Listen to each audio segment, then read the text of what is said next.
নমস্কার বন্ধুরা, সবাইকে আমার চ্যানেলে স্বাগত। আজ বানাবো রসুন পেঁয়াজ ছাড়াই ফুলকপির নিরামিষ তরকারি। একঘেয়ে ফুলকপি খেতে খেতে আর ফুলকপি ভালো লাগছে না, তখন অবশ্যই এই রকম পেঁয়াজ আর রসুন ছাড়া নিরামিষ দিনে একবার এই ফুলকপির রেসিপিটা ট্রাই করতেই পারেন। দেখতেও অসাধারণ আর খেতেও দুর্দান্ত। আমি এর সাথে কিছুটা পনির দিয়েছি। চলুন তাহলে রেসিপি শুরু করা যাক। ফুলকপির একঘেয়ে ঝোল কিংবা ঝাল খেয়ে যদি ভালো না লাগে, তাহলে আজকের রেসিপিটি আপনারই জন্য। মাঝারি সাইজের ফুলকপি নিয়েছি। ফুলকপিটা আজকে সম্পূর্ণ নিরামিষভাবে তৈরি করব। কোনো রকম রসুন আর পেঁয়াজ ব্যবহার করব না। ছোট ছোট করে কেটে নেব ফুলকপিটাকে।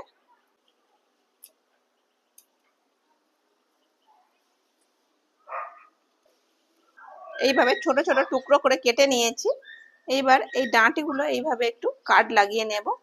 ডাঁটিগুলো প্রচণ্ড শক্ত হয়, সহজে সেদ্ধ হতে চায় না। এইভাবে কাট লাগিয়ে নিলে তাড়াতাড়ি সেদ্ধ হয়ে যাবে। ফুলকপিটা আমি প্রথমেই ধুয়ে নিয়েছিলাম।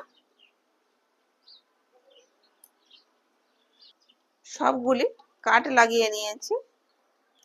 একটি কড়াইতে কিছুটা পরিমাণ জল ফুটতে দিলাম। দিয়ে দিলাম কিছুটা পরিমাণ লবণ। জলটা গরম করে নিয়েছি। জলটাকে ফুটানোর দরকার নেই, এইভাবে গরম হলেই হবে। এবারে কেটে রাখা ফুলকপিগুলো এতে দিয়ে দেব। এইরকম গরম জলে ভিজিয়ে রাখলে এর ভেতরে যদি কোনো পোকা থাকে তাহলে সেটি বাইরে বেরিয়ে আসবে। একটি মিক্সিং বোলের মধ্যে নিয়ে নিয়েছি 1/3 কাপ টক দই। দিয়ে দিলাম হাফ চামচ চিনি, 1 চামচ ধনে গুঁড়ো, হাফ চামচ জিরে গুঁড়ো, কাশ্মীরি লঙ্কার গুঁড়ো 1 চামচ, হাফ চামচ হলুদের গুঁড়ো। সবকিছু খুব ভালোভাবে একসাথে মিশিয়ে নেব। কিছু টক দইয়ের সাথে ভালোভাবে মিশিয়ে নিলাম। এবার এই মিশ্রণটি সাইডে রেখে দেব। এখানে কিছুটা কাজুকে আমি জলে ভিজিয়ে রেখেছিলাম। এই কাজুটা একটি মিক্সার গ্রাইন্ডারের মধ্যে নিয়ে নিলাম।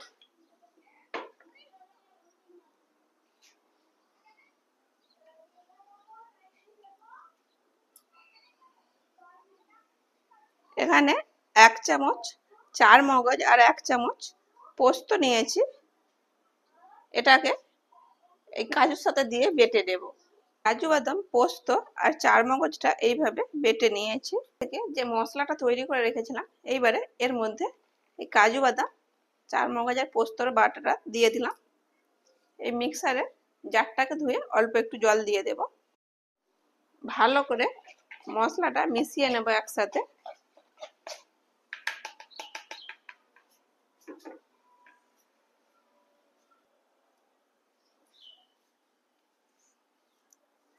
এদিকে ফুলকপিটা যে গরম জলে ভিজিয়ে রেখেছিলাম, ফুলকপিগুলি তুলে নেব।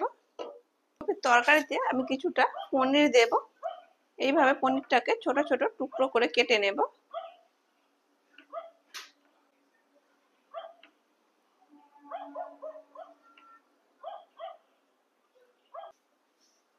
এতে কিছুটা পরিমাণ দিয়ে দিয়েছি রিফাইন তেল। দিয়ে দেব 1 চামচ ঘি।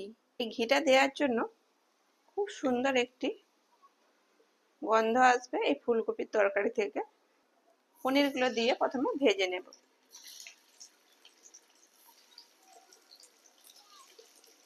হালকা ভেজে নিয়েছি। এবারে একটি প্লেটে তুলে নেব।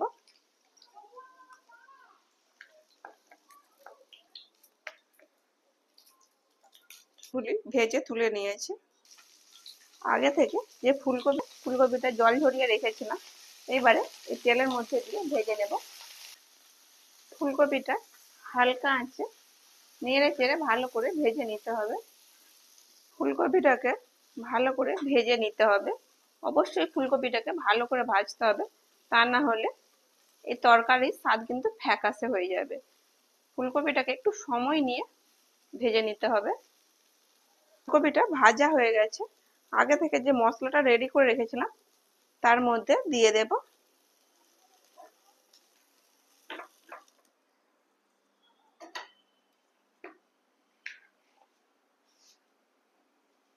এই মশলার মধ্যে দিয়ে ম্যারিনেট করে 5 মিনিট রেস্টে রেখে দেব।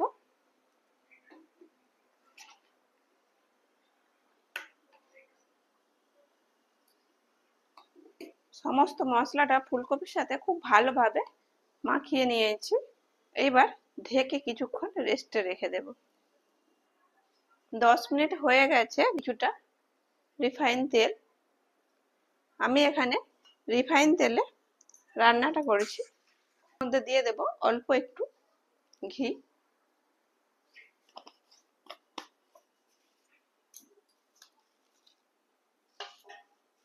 নিরামিষ রান্নায় একটু ঘি দিলে তরকারিটা বেশি একটু খেতে ভালো হয়।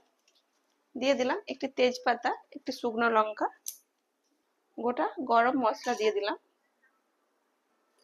আর দিয়ে দিলাম অল্প একটু শাহি জিরে। আপনাদের হাতের কাছে যদি শাহি জিরেটা না থাকে তাহলে নর্মাল জিরেটা দিলেও হবে। এর মধ্যে দিয়ে দিলাম 1 চামচ কাঁচা লঙ্কা আর আদা বাটা। এটা একটু ভেজে নেব। এবার আগে থেকে যে ফুলকপিটাকে মশলা দিয়ে ম্যারিনেট করে রেখেছিলাম এর মধ্যে দিয়ে দেব। একটু নেড়ে চেড়ে ভেজে নেব। মশলার মধ্যে কাজু বাদাম বাটা দেওয়া ছিল, তাই খুব সাবধানে মিডিয়াম আছে নেড়ে চেড়ে ভেজে নিতে হবে, তা না হলে কড়াই ধরে যাবে। এবার এই মিক্সিং বোলটা ধুয়ে অল্প একটু জল দিয়ে দেব। দিয়ে দেব স্বাদ মতো লবণ, পরিমাণ মতো জল দিয়ে দেব। এই জারের মধ্যে কাজু বাদাম, চারমগজ আর পোস্তটা বেড়েছিলাম সেই জারটিয়া ধুয়ে একটু জল দিয়ে দিলাম। পরিমাণ মতো জল দিয়ে দিয়েছি। এবারে ফুলকপির এই ডাঁটিগুলো যেন এই ঝোলের মধ্যে ডুবে থাকে সেইভাবে ফুলকপিগুলো উল্টে দেব। ফুলকপির ফুলটা সেদ্ধ হয়ে যায়, এই ডাঁটাগুলোই একটু শক্ত রয়ে যায়, ওই জন্য এগুলোকে এইভাবে ঝোলের মধ্যে ডুবিয়ে দিলে খুব সুন্দর সেদ্ধ হয়ে যায়। ঢাকনা দিয়ে ঢেকে আঁচটা কমিয়ে এটিকে সেদ্ধ করে নেব। মাঝে মাঝে ঢাকনা খুলে এইভাবে নেড়ে চেড়ে এটিকে আবারও ঢেকে দিতে হবে। এইভাবে নেড়ে চেড়ে হালকা আঁচে সেদ্ধ করে নিতে হবে।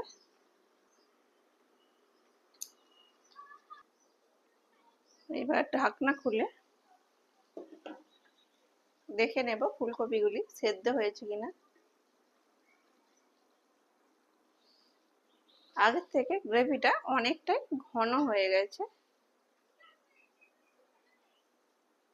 এর মধ্যে দিয়ে দিলাম 2টি চেরা কাঁচা লঙ্কা আর আগে থেকে ভেজে রাখা পনিরটা। ফুলকপির নিরামিষ তরকারি প্রায় হয়েই গেছে।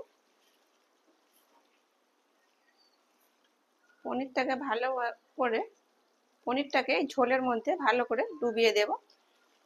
এখানে কিছুটা গরম মশলাকে আমি বেটে রেখেছিলাম, সব শেষে 1/2 চামচ ঘি ওপর থেকে ছড়িয়ে দেব।